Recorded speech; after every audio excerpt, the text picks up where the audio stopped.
Okay. Good evening, everyone. Thanks a lot for your patience. My name is Varun Baker. I'm the CEO of Farm Credibly. We're a technology company that's focused on finance in agricultural markets. And our goal is simple. We want to make productive farms more productive. So the challenge is, it's difficult for banks to determine which farms are productive and would be more productive with more access to capital. For unbanked farmers, with no credit history, come on, it's really hard to build up credit with no access to credit. Beyond this, a lot of farmers in Jamaica use cash transactions. So there's no paper trail, again, adding to the difficulty. And then, come on, let's just be honest. It's pretty tedious to fill out forms when you're applying for loans, and this is especially so for farmers. So for the first time, farmers no longer need to fill out all this information themselves. Farm Credibly partners with strategic companies within the farmers' business network to build up a credible profile of their creditworthiness.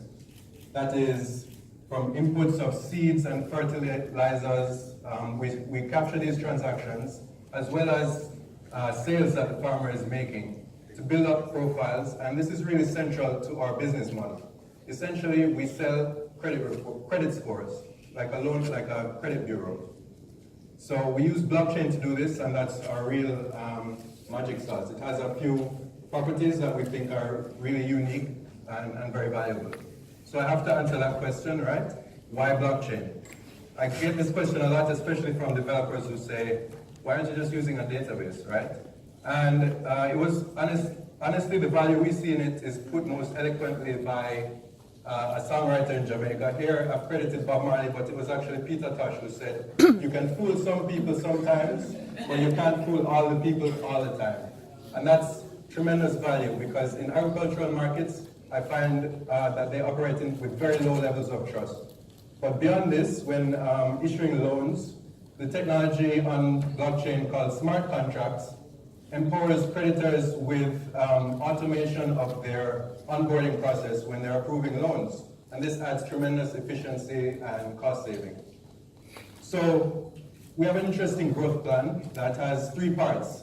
And this is because of the nature of our business that relies on a lot of strategic relationships and partnerships. So at first, we have started with a lot of consulting contracts, which is less scalable but allows us to establish relationships with some of these key players. These are around 5,000 US each, and that also reflects our revenue to date, which is 5,000 US. We want to reach a tipping point where we can actually process loans through our system and are running credit checks as well as providing lead generation for creditors. So eventually we may diversify into other financial products like crop insurance, or we can redefine what it means to be a creditor, expand that definition. But ultimately we want to use our tools and technology in markets much larger than Jamaica. So just to recap, these are our revenue streams currently.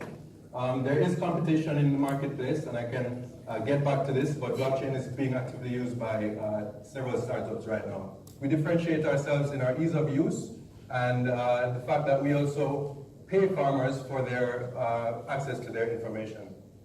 So let's look at the market that we're looking at. In Jamaica, 91 million US is made in agricultural purchases from agro-processors, and it gives us a great testbed to connect the over 100 micro-lenders to this marketplace. This is our timeline to date. We're a very young company. We started this in November last year, and I've gone through an incubator since and are currently in a process of building out a proof of concept alongside IBM and a big commercial bank in Jamaica. Our traction to date, like I said, is $5,000 in revenue, but we also have access to a database of almost 200,000 farmers. And with that, if there's interest in even 3% of our farmers, selling credit reports at $25 each would put over 140,000 US dollars in revenue in our pockets. This is our team, consisting of myself, an agronomist advisor, and 2 business entrepreneurs who work in ICT 4D as well as financing. Time is up. Thank you so much. We could give it to the judges. Thank you. Great job. You have such a large team for you have 12,000, looking at there are 4 people plus the development team. Everybody's full-time? So let me clarify, our development team grows with the size of our projects. And at our core, we have a part-time designer, 2 developers, and a project manager. And the other people you see listed here are really advisors. So you're looking at our advisory board today. That's about 5 people. You have 5,000. You have about 18,000 cash, right? 5,000 revenue and 12,000 in grants. Yes. I will clarify the 12,000 isn't in cash.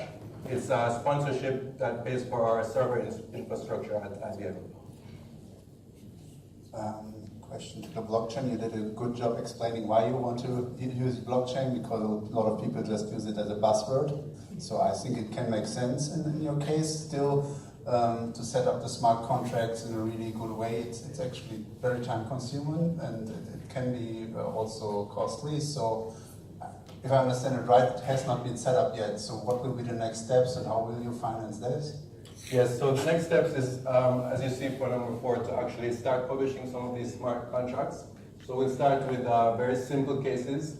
And I myself am a developer and can lean on expertise from IBM, for example, who have a lot of experience doing this.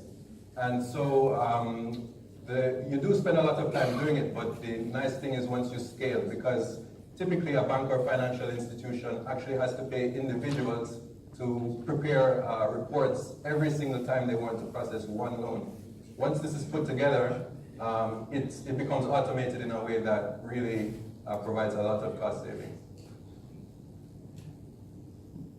You said that you pay farmers for, yes, so for giving you data? Yes. So one unique thing about how we're looking is around the equity of data itself. It is valuable, and we think farmers should get something in return. So when a micro lender purchases a credit report from us, a part of that is personal information from the farmer, and we believe farmers should get something from it as well. We get revenue, and they get something as well. So it's incentive for them to use the system, amongst the other advantages that we provide. That's unique. That's unique, yeah. Thank you. So, your first time on this continent? Yes, it's my first time. And how do you feel? you know, it's kind of difficult to describe, but this has been a lifelong dream of mine. So I really thank the CTA and PitchAgriHack for providing this opportunity. It's amazing. Yes, my father has never been to Africa, nor his father.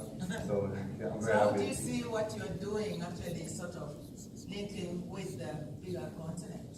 Yes, so I see a lot of patterns that repeat themselves. There are differences. And I think the hardest part of what we will need to do to scale is in forming these partnerships with entities over here who have this valuable data. But having Jamaica as a test bed is really nice and strategic because it's the right size to prove that this works. And you know, once we transfer our technology and techniques, I'm quite convinced that it would perform very well on the continent. They're great and very large markets, and certainly I heard someone earlier saying that 9 out of 10 females here are unbanked. So our product is specifically looking at this demographic and solving problems for unbanked farmers.